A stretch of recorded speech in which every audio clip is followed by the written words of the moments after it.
Assalamualaikum warahmatullahi wabarakatuh. Kami dari kelompok 5 akan mempresentasikan tentang etika dan relasi kerja karyawan. Nama saya Ayu Amrina Rosyada, NIM 20055100076. Saya Ulia Sevia, NIM 20200510078. Perkenalkan, nama saya Septias Pinky Rahayu, NIM 2020510079. Perkenalkan, nama saya Biba Dina Yuliana, NIM 2020510077. A. Dasar-dasar etika dan perlakuan adil di tempat kerja. Makna etika. Etika adalah prinsip-prinsip tingkah laku yang mengatur seorang individu atau kelompok.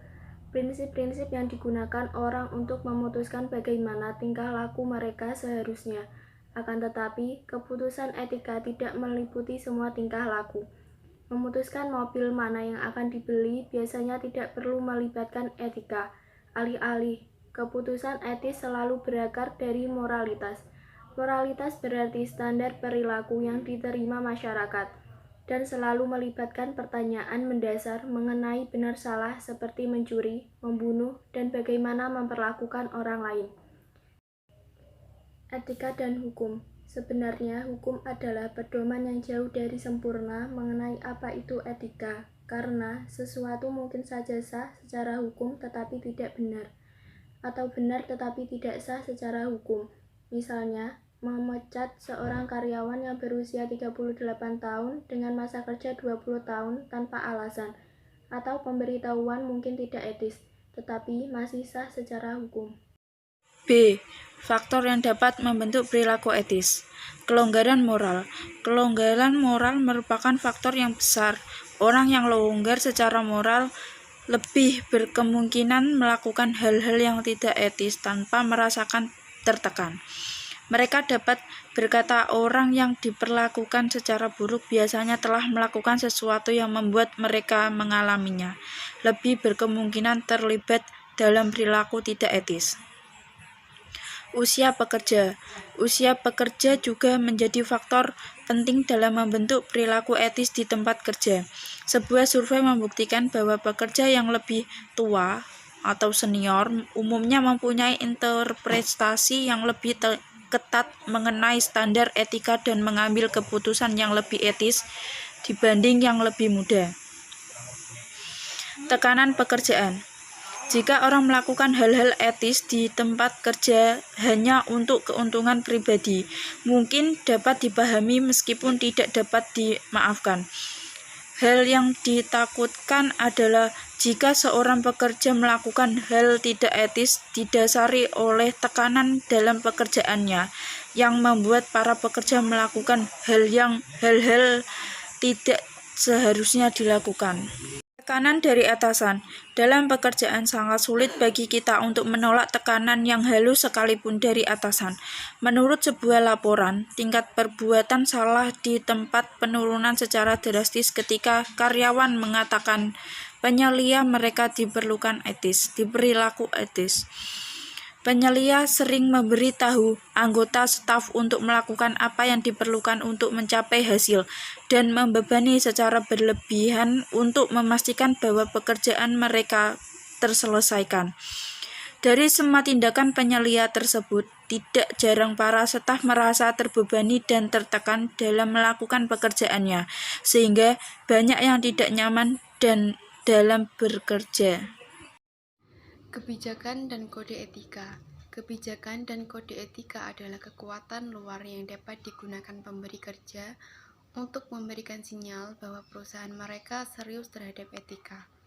Beberapa perusahaan juga mendorong karyawan untuk menerapkan tes etika. Khilaf untuk mengevaluasi apakah tindakan yang akan mereka lakukan sesuai dengan kode perilaku perusahaan. Kemudian penegakan.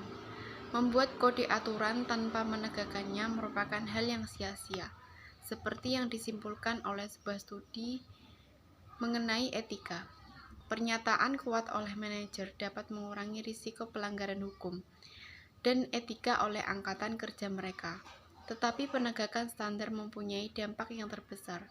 Oleh karena itu, sebagian perusahaan audit etika menangani topik seperti konflik kepentingan, memberi dan menerima hadiah, diskriminasi karyawan, dan akses terhadap informasi perusahaan. Kemudian pengungkap dugaan pelanggaran. Beberapa perusahaan mendorong karyawan untuk menggunakan hotline dan cara lain untuk mengungkap dugaan pelanggaran pada perusahaan ketika mereka menemukan adanya kecurangan. Mereka juga melacak kemungkinan insiden pembalasan terhadap whistleblower. Kemudian kultur organisasi. Karyawan menerima sinyal mengenai hal-hal yang dapat diterima, tidak hanya dari yang dikatakan manajer saja, tetapi juga dari hal-hal yang mereka lakukan.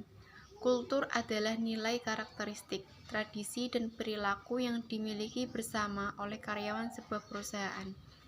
Nilai adalah keyakinan dasar mengenai apa yang benar atau salah, atau mengenai apa yang seharusnya dan tidak seharusnya Anda lakukan.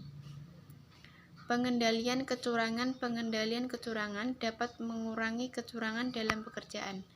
Asosiasi Pemeriksa Kecurangan bersertifikasi menemukan bahwa pengendalian kecurangan seperti hotline, audit mendadak, pelatihan kecurangan untuk karyawan, dan libur yang diharuskan, masing-masing dapat mengurangi pencurian internal kurang lebih sebesar 50%.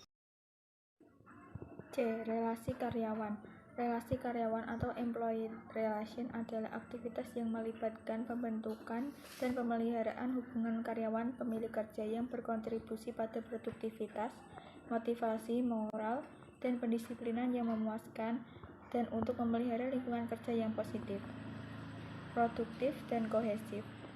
Baik Anda sedang merekrut karyawan, mengelola serikat pekerja yang mengorganisasi kampanye, meminta karyawan untuk bekerja lembur, maupun sedang melakukan tugas lainnya, masuk akal untuk membuat karyawan berada di pihak Anda.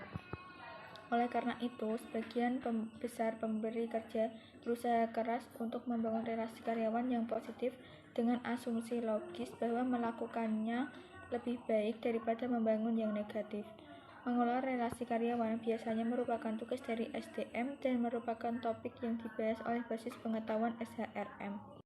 Dalam bagian ini, kita akan membahas relasi karyawan berdasarkan 3 topik utama, yaitu memperbaiki dan menilai relasi karyawan melalui komunikasi yang lebih baik, mengembangkan program pengakuan atau relasi karyawan, dan menggunakan strategi keterlibatan karyawan. Sekian presentasi dari kelompok kami. Mohon maaf jika terdapat kesalahan dalam pengucapan. Kami akan membuka pertanyaan di grup WA. Wassalamualaikum warahmatullahi wabarakatuh.